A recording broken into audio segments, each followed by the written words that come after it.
dear brothers and sisters, who are the parents of young children.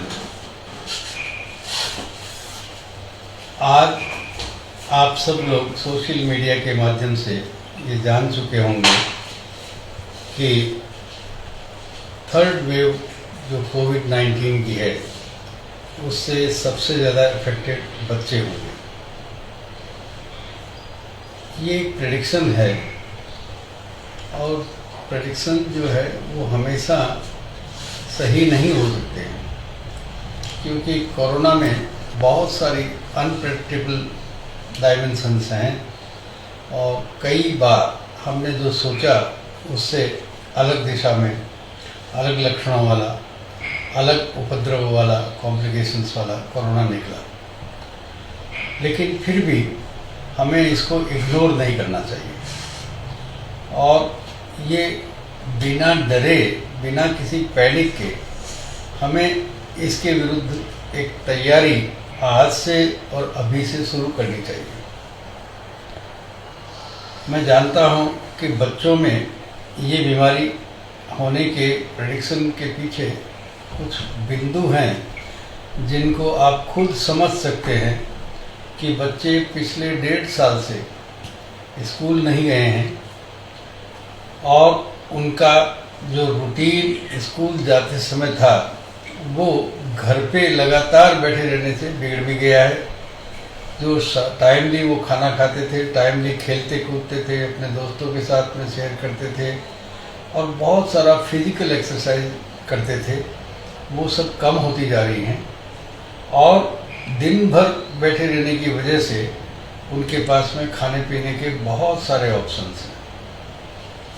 इसलिए ऐसा भी हो रहा है कि वो दिन में कई बार खाते हैं, भूख नहीं होने पर भी खाते हैं और उसमें जो उनके समर प्लान थे वो गड़बड़ हो गए हैं। दादा दादी, नाना नानी के पास में या किसी इस टूरिस्ट स्पॉट पर जाने का वो प्लान भी ख़त्म हो गया है। और एक सबसे बड़ी बात ये हुई है कि उनकी क्लासेस ऑनलाइन हो गई। इस ऑनलाइन क्लासेस की वजह से उनको वाईफाई, इंटरनेट और मोबाइल, लैपटॉप से वो यूज़र फ्रेंडली हो गए। वो पहले से इसके बारे में ज़्यादा जानने लगे और उनका बहुत सारा मनोरंजन का साधन केवल यहाँ तक सीमित रह गया है और जिसके कारण से उनकी सामाजिक, भावनात्मक और भौतिक स्वास्थ्य और मानसिक स्वास्थ्य ये सब बिगड़ रहा है। इसके अलावा एक और ख़ास बात बच्चों में है कि बच्चे कोल्ड और हॉट के एक्सपोजर के लिए सबसे पहले विक्टिम होते हैं। उनको बहुत जल्दी सर्दी जुकाम होते हैं या पेट खराब होता है या बच्चों को किसी न किसी तरह की स्किन प्रॉब्लम्स होती है।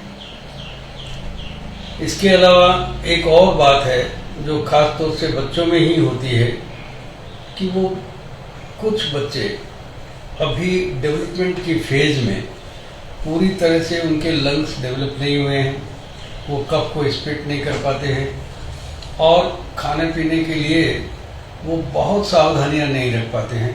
सैनिटाइजेशन की सावधानियां भी वो पूरी तरह से नहीं रख पा रहे हैं। मास्क जो है वो उनके लिए एक आफत हो गया है। तो ऐसे में जिस तरह से हम बड़े लोग जिस तरह से अपने आप को प्रोटेक्ट करते हैं तो उसमें कुछ न कुछ लूप होल्स है जो बच्चों को प्रोटेक्शन से या बच्चों को एक्सपोजर से ग्रस्त कर सकते हैं। ऐसी परिस्थितियों में हमें क्या करना चाहिए, किस तरह से इस कोविड की थर्ड वेव में अपने बच्चों से को बचाना चाहिए, क्योंकि आप सब जानते हैं कि बच्चे सबसे कीमती धरोहर है राष्ट्र की और उनको बचाना सबसे हमारा पहला उद्देश्य होना चाहिए। और इन सब को बचाने के लिए आप सब लोग जानते हैं कि बच्चों में क्या गलत आदतें हैं। उनको दोबारा से कहने की आवश्यकता नहीं है। बच्चों को सोने उठने की स्वतंत्रता है, वो जब चाहे सोए, जब चाहे उठें। ये सब नहीं होना चाहिए। इससे उनकी बायोलॉजिकल क्लॉक, जो शारीरिक जो रिदम है, वो बिगड़ती है तो बच्चों को समय पर उठाना चाहिए, उनको घुमाना चाहिए। उसके बाद में जिस तरह के हेल्दी जूस और सूप बड़े लोग लेते हैं उनको भी खाने की आदत डालनी चाहिए, बजाय कि किसी रेडीमेड या बासी भोजन की।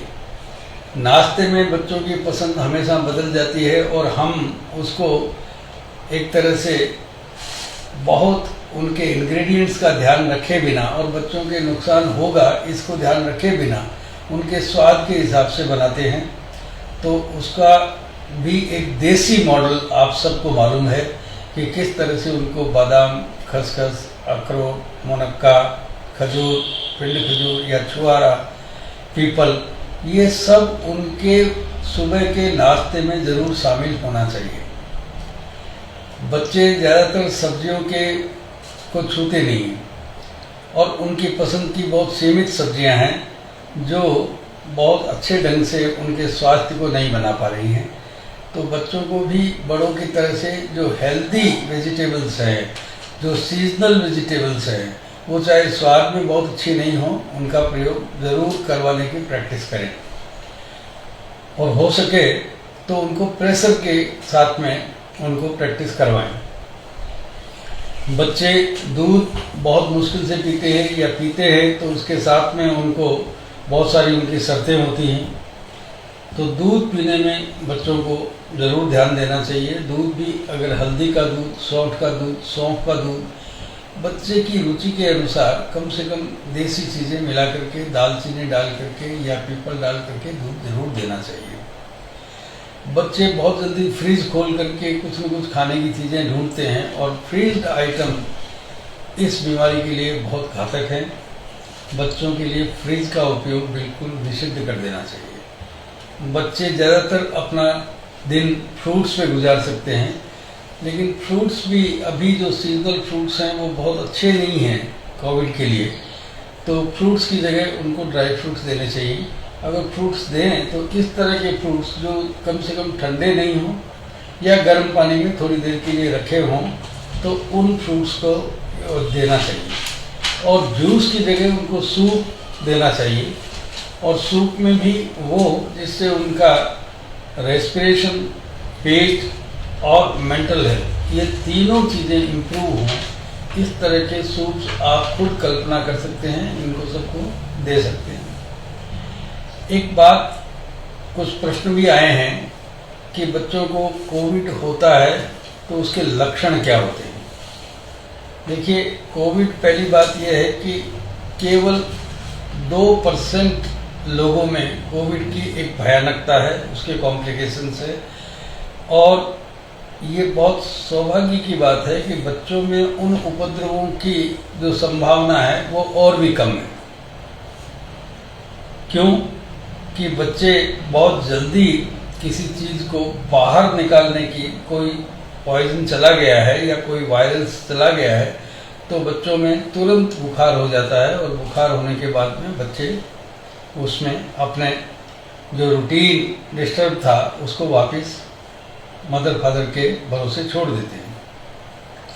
तो कोविड के प्रारंभिक लक्षणों में सिंपल रनिंग नोज या नाक से पानी आना, गला चौक होना या गले में दर्द होना, टॉन्सिलाइटिस जैसा फील होना लेकिन टॉन्सिलाइटिस नहीं होना, उसके अलावा ड्राई कफ जिसमें बच्चे आवाज़ के साथ में खांसी करते हैं, तो और बुखार भी होता है। कभी कभी बच्चे में कान दर्द होता है, बच्चे में पेट दर्द होता है, बच्चे को अचानक दस्त लग जाते हैं, बच्चे को अचानक नौजिया हो गया है या उल्टी जैसी इच्छा होती है।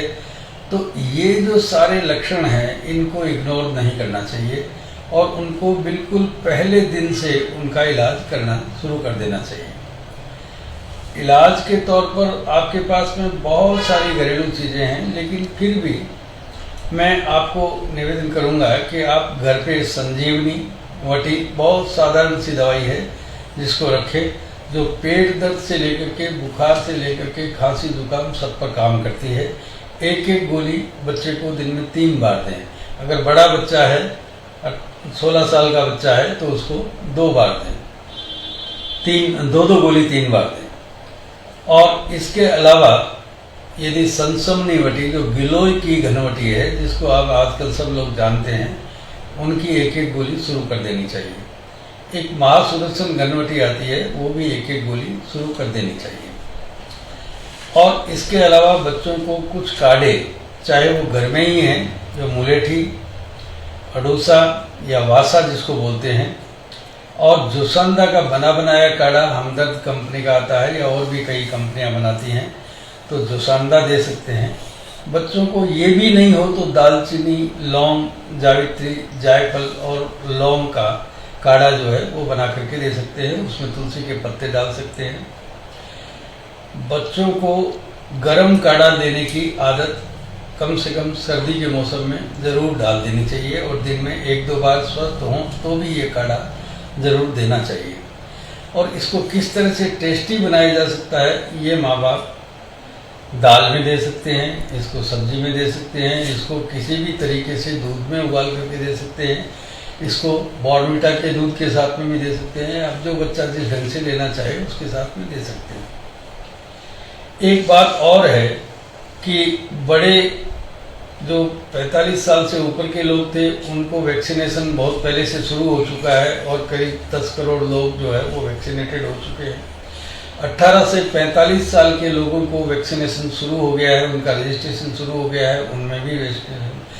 अभी बच्चों में जो वैक्सीनेशन से प्रिवेंशन जो होने वाला है, उसके बारे में अभी तक न तो सरकार की कोई तैयारी है, न अभी तक इसके बारे में कोई घोषणा है।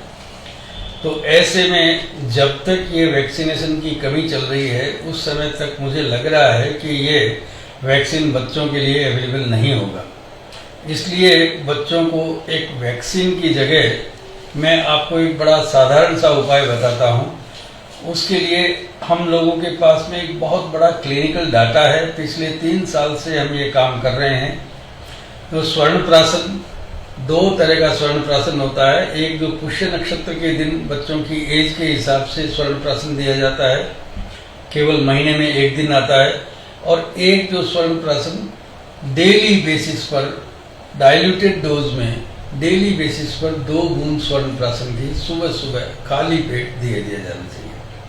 तो मैं आपसे रिक्वेस्ट करूंगा कि आपको कहीं से भी जैसा भी स्वर्ण प्राशन मिले, अगर अच्छी कोटि का, अच्छी किस्म का, तो उसको स्वर्ण प्राशन को डेली बेसिस पर बच्चों में शुरू करें। ये वैक्सीन से ज़्यादा प्रभावी है, ये बात निश्चित मैं कह रहा हूँ कि ये चीज़ आपको अभी से कम 1 साल के लिए शुरू कर देनी चाहिए। और ये जीवन में 1 साल देने के बाद में आप देखेंगे कि इसका जो प्रभाव है वो शारीरिक, मानसिक, भावनात्मक और सामाजिक स्वास्थ्य के साथ साथ जो इंटेलेक्चुअल हेल्थ है उस पर बहुत बड़ा असर पड़ता है, और बच्चों को होने वाली कई बीमारियों से बचाता है। और ऐसे हमारे पास में डाटा है जो कम से कम 2000 के आसपास बच्चे हैं जिसके पेरेंट्स भी, अभी हमारे पास में कोई पेरेंट्स नोटेड नहीं है कि उनको कोई कोरोना हुआ है, और उन बच्चों में भी किसी भी तरह की कोई प्रॉब्लम इन 2 सालों में नहीं हुई है। और इसके लिए आप समय समय पर अगर आप हमारा वेबसाइट खोलते होंगे तो उसके आपको मिल जाएंगे। लेकिन एक बात और है कि बच्चे फ्रूट्स के बहुत शौकीन होते हैं, और फ्रूट्स इस बीमारी में बहुत ज़्यादा अच्छे नहीं होते हैं। और ख़ास तौर से वे फ्रूट्स जो माइग्रेटेड फ्रूट्स हैं, जो बहुत दिनों से स्टोर किए हुए फ्रूट्स हैं, उन सब का सेवन बच्चों को नहीं करना चाहिए, क्योंकि वो स्टोरेज में और पकाने में उनमें जो विषों का प्रयोग होता है, जो पकाने के लिए जो केमिकल्स काम में लिए जाते हैं, वो बच्चों पर बहुत घातक प्रभाव डालते हैं। इसलिए फ्रूट्स जो है वो या तो आपके पास में ताज़ा बाग से तोड़े हुए कोई फ्रूट्स हों तो ले सकते हैं, अन्यथा फ्रूट्स की जगह उनको ड्राई फ्रूट्स का सेवन करवाएं। और फ्रूट्स दें तो सीजनल दें और लोकल फ्रूट्स दें, तो ये ज़्यादा बेटर रहेगा। और फ्रूट्स को भी देना है तो कम से कम 1 बार गर्म पानी में धो करके या गर्म पानी में रख करके ही फ्रूट्स को यूज़ करना चाहिए। कुछ माताओं का प्रश्न था कि बच्चों के लिए प्रिवेंशन, बिंदुबाला शर्मा, बच्चों के डाइट क्या होनी चाहिए। देखिए, बच्चों की डाइट, जो पहले स्कूल जाते थे, खेलते कूदते थे, बच्चे बहुत सारे काम करते थे, उस समय जो डाइट थी उससे अब उनके बैठे रहने के कारण से डाइट उनकी कम होनी चाहिए। और उनको भूख से आधी रोटी चाहे कम दें, लेकिन कम देना चाहिए। और दिन में 4 बार से ज़्यादा उनको खाना बिल्कुल नहीं देना चाहिए। और अच्छी बात तो ये है कि 3 बार से ज़्यादा खाना नहीं देना चाहिए। इसके अलावा बच्चों को अगर भूख लगती है तो उनको दूध या सूप देना चाहिए, या फिर उनको रोस्टेड जो अनाज हैं वो देने चाहिए, या फिर स्प्राउटेड है उनको स्टीम करके देना चाहिए। लेकिन ये सब 3 से 4 बार से ज़्यादा नहीं देना चाहिए। जितने प्रोटीन्स दिए जा सकते हैं उतने प्रोटीन दें, लेकिन कार्बोहाइड्रेट्स या मीठा चीज़ें जो है वो बिल्कुल बंद करें। इसके अलावा रितिका शर्मा का एक क्वेश्चन है कि प्राइमरी सिम्टम्स क्या होते हैं, वो मैं बता चुका हूँ कि रनिंग नोज, गले में दर्द या उल्टी, दस्त, अचानक उनको बुखार होना, अचानक सिर दर्द होना, अचानक बच्चे का जो है वो लेजी हो जाना या क्रैंकी हो जाना, ये सब लक्षण जो है होते ही आप कम से कम इसके बारे में इलाज शुरू कर दें। शिल्पा जैन का प्रश्न भी था कि क्या तरह के फ्रूट्स बच्चों को देने चाहिए, जो मैं बता चुका हूँ, सीजनल और लोकल फ्रूट्स, और वो भी गर्म करके देना चाहिए।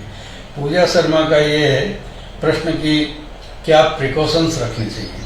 देखिए, प्रिकॉशन में जो बड़े लोग कर रहे हैं प्रिकॉशन, उनकी आदत अब बच्चों को भी कम से कम 1 साल के, अगले 1 साल के लिए डाल देनी चाहिए। दिन में कम से कम जब भी वो किसी भी चीज़ को छूते हैं तो एक बार हाथ साफ करना चाहिए, चाहे वो साबुन से करें, सैनिटाइज़र की ज़रूरत नहीं है, साबुन से करें, टॉवल से पोंछें, और मास्क जो है उसका यूज़ बच्चे ज़रूर आवश्यक रूप से करें।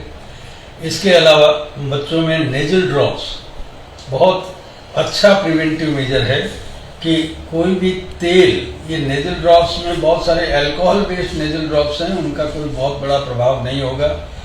तेल या घी के आधार पर जो नेजल ड्रॉप्स तैयार किए जाते हैं वो बच्चों के नाक में गर्म से सुबह उठते ही लगाना चाहिए और दिन में 2-3 बार उनका प्रयोग करना चाहिए, क्योंकि नाक ही सबसे बड़ा रास्ता है जिससे वो इन्फेक्शन किसी भी तरह के वायरस का जा सकता है।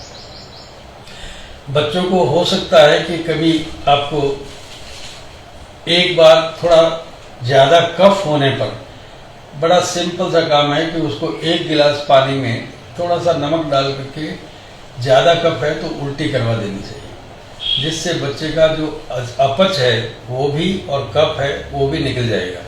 बहुत सारे जो छोटे बच्चे हैं वो कफ को थूक नहीं पाते हैं, कफ को केवल उल्टी के द्वारा निकाल सकते हैं, तो उनको सप्ताह में 1 बार इस तरह का प्रयोग करना बहुत अच्छा रहेगा। ये बहुत अच्छा प्रिवेंटिव मेजर है। इसके अलावा बच्चों में सौंठ का यूज और हरड़े का यूज, अगर बच्चे जिसको कब्जी रहती है, हार्ड स्टूल आता है, उनको नियमित रूप से हरड़े घिस करके देना चाहिए। जिन बच्चों को डायरिया बहुत जल्दी हो जाता है उनको सौंफ देना चाहिए। जिन बच्चों को अपच बहुत जल्दी हो जाता है उनको सौंठ देना चाहिए। इसके अतिरिक्त उन बच्चों को जिनको अस्थमेटिक कंडीशंस हैं, या बहुत सारे बच्चे ऐसे हैं दुर्भाग्यशाली जो किसी न किसी तरह का इन्हेलर ले रहे हैं या स्टेरॉइड ले रहे हैं, या अस्थमा, उनको सीजनल अस्थमा होते हैं या अस्थमा के फ्रीक्वेंट एपिसोड्स आते हैं, उन बच्चों को खास तौर से बचाने की ज़रूरत है। और उन बच्चों में कुछ ऐसी औषधियाँ हैं जो आयुर्वेद के किसी भी वैद्य की सलाह लेकर के तुरंत उनको आयुर्वेदिक दवा पर पहले लाना चाहिए, बजाय कि सीधे उनको स्टेरॉइड शुरू करने की। और उसमें बड़ी साधारण सी दवाई है महालक्ष्मी विलास रस, उसकी 1-1 गोली दिन में 3 बार दे सकते हैं। अगर सांस की दिक्कत हो रही है तो श्वास का चिंतामणि है, वो 1-1 गोली दिन में 3 बार देनी चाहिए। एक मोनिका जी का प्रश्न है कि बच्चों में कौन सी दाल अच्छी रहती है। देखिए, राजमा, छोले और उड़द दाल ये बच्चों के लिए किसी भी ढंग से अच्छी नहीं है। मूंग दाल, चना दाल, अरहर दाल और मसूर की दाल, ये चारों दालें जो है वो बच्चे को दे सकते हैं। लेकिन इसमें भी मूंग दाल जो है वो सबसे अच्छी दाल है, और मूंग दाल का प्रयोग छिलके समेत करना चाहिए, और हो सके तो साबुत मूंग को भिगो करके उसकी दाल बना करके बच्चों को देंगे तो वो और भी ज़्यादा। लेकिन बच्चों को कोई भी दाल बनाते समय घी में छोंकना चाहिए। तेल का प्रयोग, और ख़ास तौर से रिफाइंड तेल का प्रयोग बिल्कुल बंद कर देना चाहिए। बच्चों को लाल मिर्च की जगह काली मिर्च डाल करके देना चाहिए। नमक की जगह सेंधा नमक डाल करके देना चाहिए। और बच्चों को किसी भी तरह की फ्राइड चीज़ें, खास तौर से तेल में फ्राइड चीज़ें, वो बिल्कुल बंद कर देनी चाहिए। बच्चे कई बार कोशिश करते हैं कि सप्ताह में एक बार या 15 दिन में एक बार बाहर से खाना मंगवा करके खाते हैं, उसमें पिज़्ज़ा, बर्गर और नूडल्स और ये सब खाते हैं। ये कम से कम 1 साल के लिए अभी बंद कर देना चाहिए। क्यों? उसमें 2 तरह के नुकसान हैं, या तो वे बासी होते हैं या फिर उनके कंटामिनेशन की पॉसिबिलिटीज बहुत होती हैं। वो कहाँ बनते हैं, कौन उनको लाता है, किस बर्तन में डालता है, किस तरह से देता है, और उसको कोई बीमारी है या नहीं है, इन सब चीज़ों की पॉसिबिलिटीज बहुत ज़्यादा है।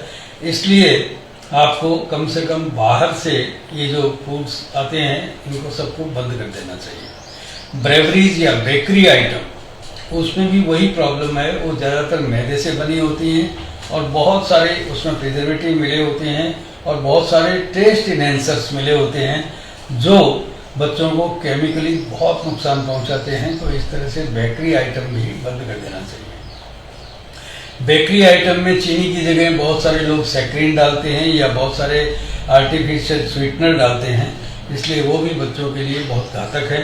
उन सब का प्रयोग बच्चों के लिए बिल्कुल बंद कर देना चाहिए। इसके अलावा एक और प्रश्न है प्रेरणा जी का, प्रेरणा जैन का, कि एडोलसेंस बच्चे, जो मैंने बताया कि अभी 18 साल तक के बच्चों की ये समस्याएं हैं और 18 साल तक के बच्चों की प्लानिंग अभी वैक्सीनेशन की नहीं हुई है, तो उस समय एडोलसेंस बच्चे भी आते हैं। वो अपनी मर्जी के मालिक होते हैं, घर वालों की बहुत सुनते नहीं हैं, उनकी आदतें बहुत ज़्यादा ख़राब हो गई हैं और ख़ास तौर से घर में रहने के कारण से वो बहुत क्रैंकी हो गए हैं, बहुत सारे वाईफाई और इंटरनेट फ्रेंडली हो गए हैं, बहुत सारे चीज़ें यूट्यूब पर या इन चीज़ों पर देखते हैं।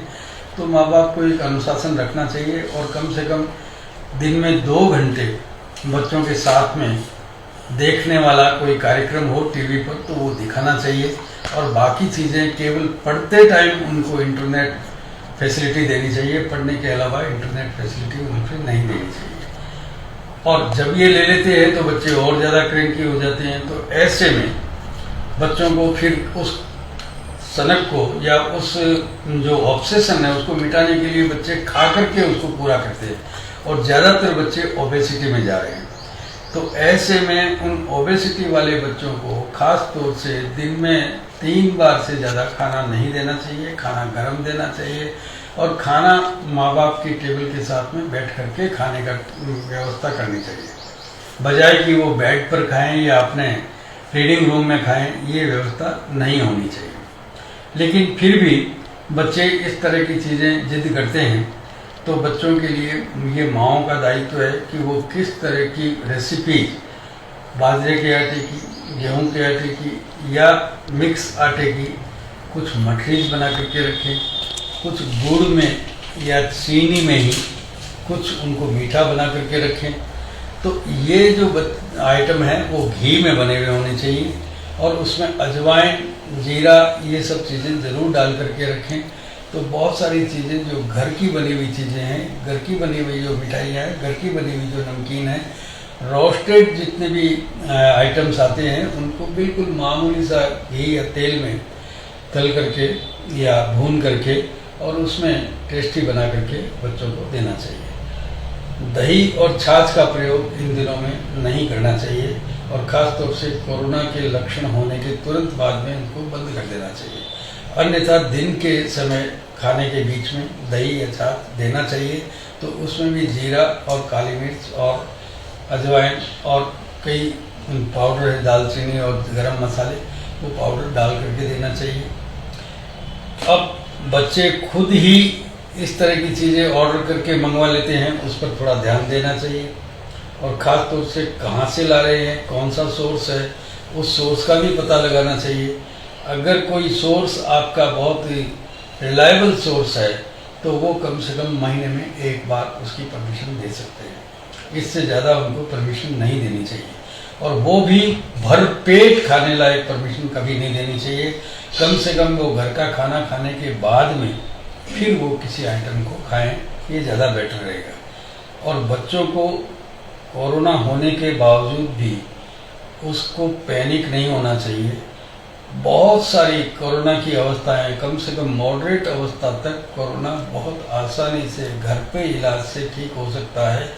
इसको लेकर के जितना आप हॉस्पिटल्स के चक्कर लगाएंगे, जितना आप पैनिक हो जाएंगे, उतना क्या है कि बच्चा आगे से आगे कॉम्प्लिकेटेड होता रहेगा। इसलिए प्रारंभिक रूप से पहली बात तो यह है कि जब प्रारंभिक सिम्टम हो तब दवा शुरू करें, और प्राइमरी स्टेज हो, माइल्ड स्टेज हो, तब थोड़ी दवा और ज़्यादा शुरू करें, और मॉडरेट अवस्था तक आपको निश्चित रूप से घर पे इलाज करने से ये बीमारी ठीक हो सकती है। ये बीमारी संक्रामक है, इसलिए दूसरे बच्चों को, जिसको हो गई है, उससे दूसरे बच्चों को बचाने का प्रबंध करना चाहिए। लेकिन माँ नहीं बच सकती, बाप नहीं बच सकता, तो उनको अपने पूरी तरीके से सावधानी रखते हुए बच्चे की सेवा करनी चाहिए। बच्चे को क्वारंटाइन में डालने के पहले आप खुद अपने आप को क्वारंटाइन करें, आप बच्चे की सेवा करें, और फिर भी घर के और बाकी मेंबर से आप दूर रहें। और बच्चे के लिए जितना भी खाना बनाना है वो एक कोई आदमी निश्चित रूप से होना चाहिए जो बच्चे के साथ में कंपनी दे, उसको संभाले, उसको हौसला दे, उसको मोटिवेट करे और उसको थोड़ी पॉजिटिव थिंकिंग दे। इसलिए क्वारंटाइन में बच्चे सबसे ज़्यादा परेशान होते हैं। आईसीयू में तो बच्चे बहुत घबरा जाते हैं और माएँ और भी ज़्यादा घबरा जाती हैं।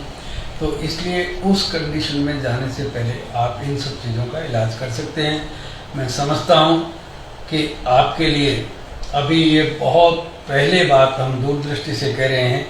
ये हो सकता है कि आपको भरोसा ही नहीं हो कि ये बच्चों को पेंडेमिक होगा या नहीं होगा, लेकिन फिर भी मेरा निवेदन यह है कि पेंडेमिक हो चाहे नहीं हो, कम से कम 1 साल के लिए ये व्यवस्थाएं आज से लागू कर देंगे तो हम किसी भी तरह की खतरे से बच सकते हैं और अपने बच्चे को बचा सकते हैं। मैं चाहूँगा कि आप और आपके बच्चे स्वस्थ रहें और सानंद रहें, और किसी को भी ये रोग नहीं हो, और रोग होने पर भी बहुत जल्दी से स्वस्थ हो जाए और फिर से अपनी नियमित जीवनचर्या में आ जाएं। धन्यवाद।